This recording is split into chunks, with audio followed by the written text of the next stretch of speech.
네, 안녕하세요. 김원장 인사이트입니다. 오늘은 아크 인베스트먼트의 캐시우드의 CNBC 인터뷰 영상을 준비했는데요. 어제 김원장 인사이트에서 이미 설명드렸던 내용입니다. 문서로 이렇게 캐시우드가 AI 거품론에 대해서 일축하면서 AI 거품론 아니다. 그 다음에 이제 내년에 금리 인하를 멈추고 금리 인상될 경우 증시가 조정을 받을 수 있지만 지금 AI 관련된 사업은 초창기 산업이다. 뭐 이렇게 설명하는 내용이 있었어요. 그 내용의 원본 영상입니다. 원본 영상 전체를 요약 설명해 드리고 마지막에 이제 전체 영상을 함께 보도록 하겠습니다. 요약부만 봐도 되겠지만 풀 영상을 보는 거는 이제 그 나름대로의 캐시우드의 인사이트, 제가 미처 전달하지 못하고 말로 설명하지 못한 인사이트를 직접 경험해 보는 거니까 풀 영상을 꼭 보시기를 권합니다. 자, 이번에는 사우디 리야드에 열린 FL 컨퍼런스, 바로 퓨처 인베스트먼트 이니셔티브 행사 현장에서 있었던 아크 인베스트먼트 캐시우드의 인터뷰 내용을 정리해 보겠습니다. 캐시우드는 CNBC와의 대담에서 최근 아크 ETF의 투자 포트폴리오의 변화와 앞으로 인공지능, 로봇, 헬스케어 산업이 어떻게 세상을 바꿀지에 대해서 아주 구체적으로 밝혔는데요. 우선 가장 눈에 띄는 변화는 아크가 최근 AMD와 소피파이를 매도하고 대신 바이두와 알리바바를 신규 매수했다는 점입니다. 저는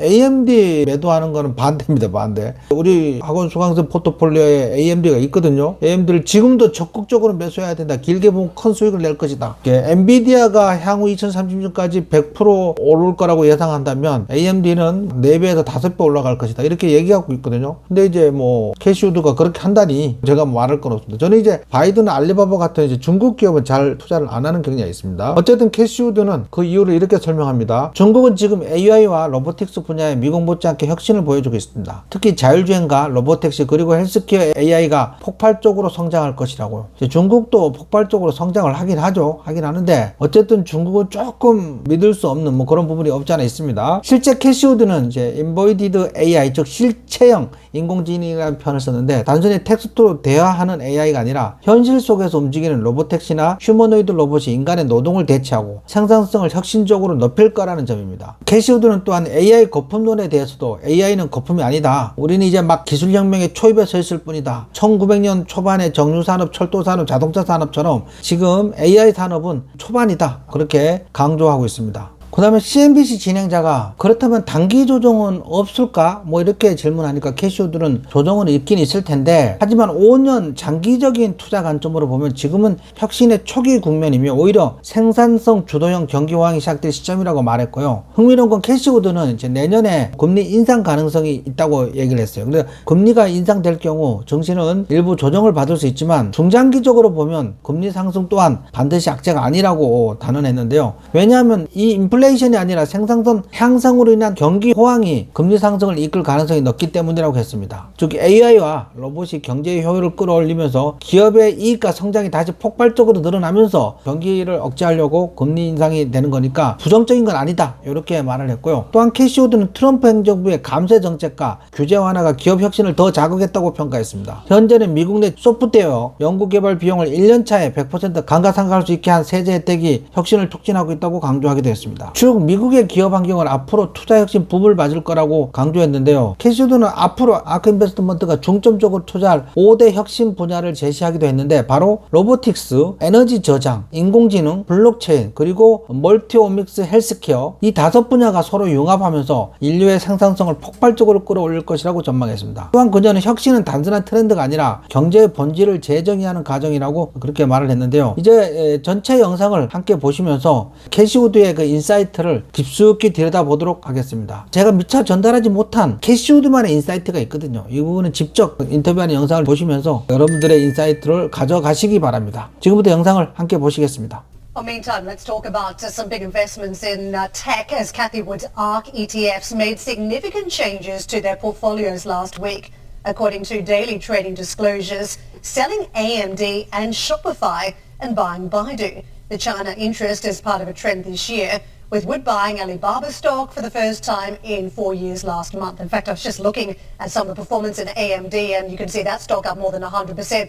Is the rally done or is it just beginning as a challenger to Nvidia? Let's go to Dan. He joins us live from Riyadh. Dan, we're meant to be talking about investments in the Middle East this week, but you've been sitting down with Cathie Wood and this fascinating term where she's doubling down on China now. What did you learn from that interview?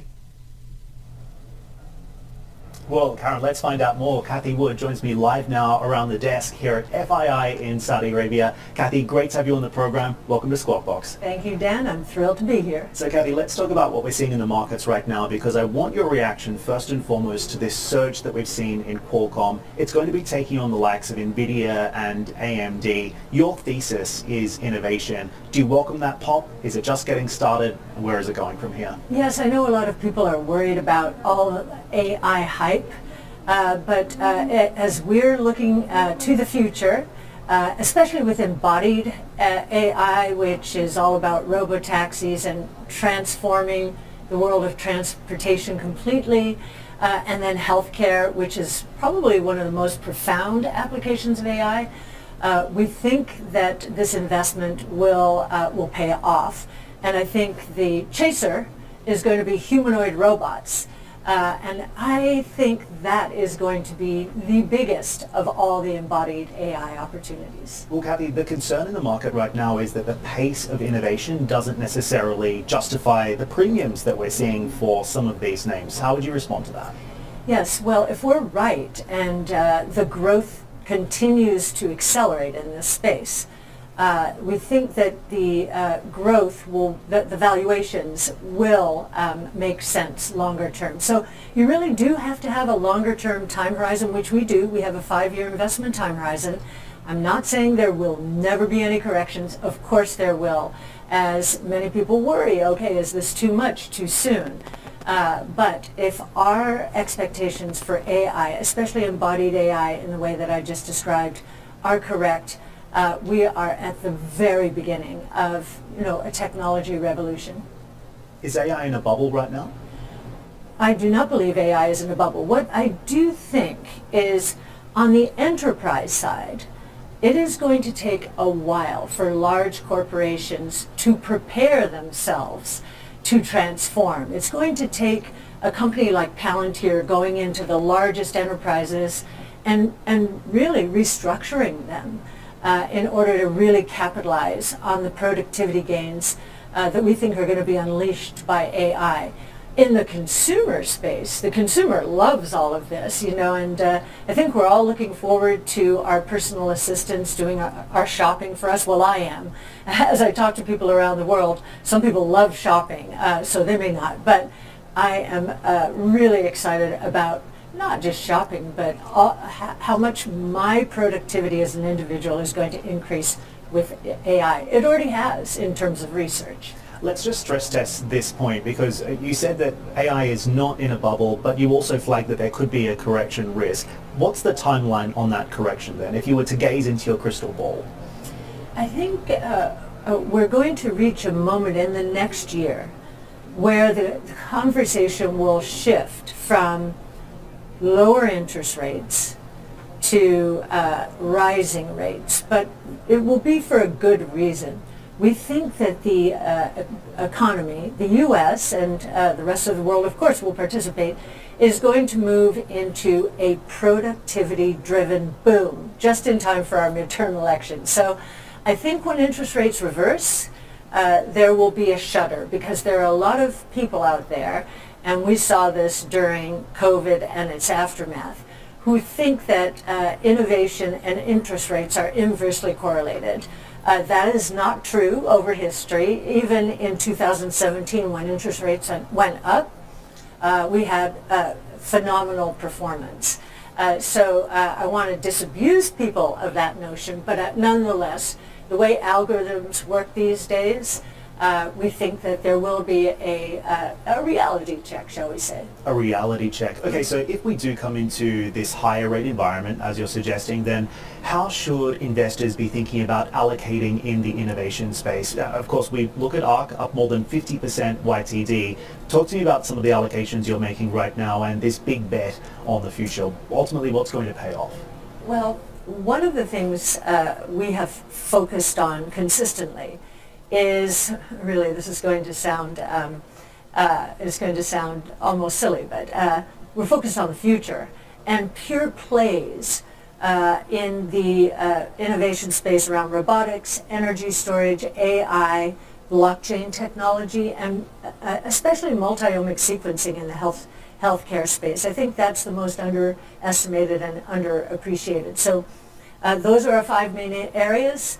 They involve 15 technologies, and we think they're converging to create really explosive growth opportunities. What do you think has changed in the market that is rewarding your strategy again? Because I also think it's fair to say, since our last conversation in Abu Dhabi a couple of years ago, you've been through a pretty rough patch, right?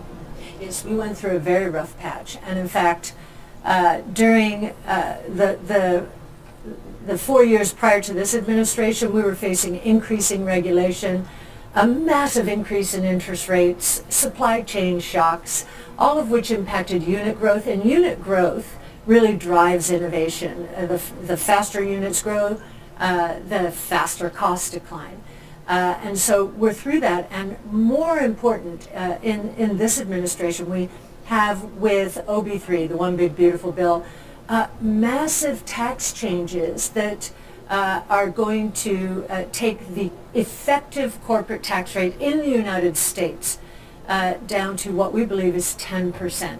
Statutory will still be 21, but with the accelerated depreciation, massive accelerated depreciation in manufacturing structures, equipment, domestic R&D, and software, we think that that is going to turbocharge innovation in a way that people do not appreciate right now. And that is one of the reasons we do believe we're moving into next year. We'll see this idea of a productivity-led boom in activity. Not to get political here, but do you think the Trump administration deserves some credit for that as well? Yes, I do. I absolutely do. They're very focused on deregulation, massive deregulation. We have a crypto and AI czar. Never have had that before. And they are focused on business-friendly policies, inviting more foreign direct investment into the United States, especially in the manufacturing realm. So the depreciation the depreciation acceleration applies to manufacturing structures. This has never happened before.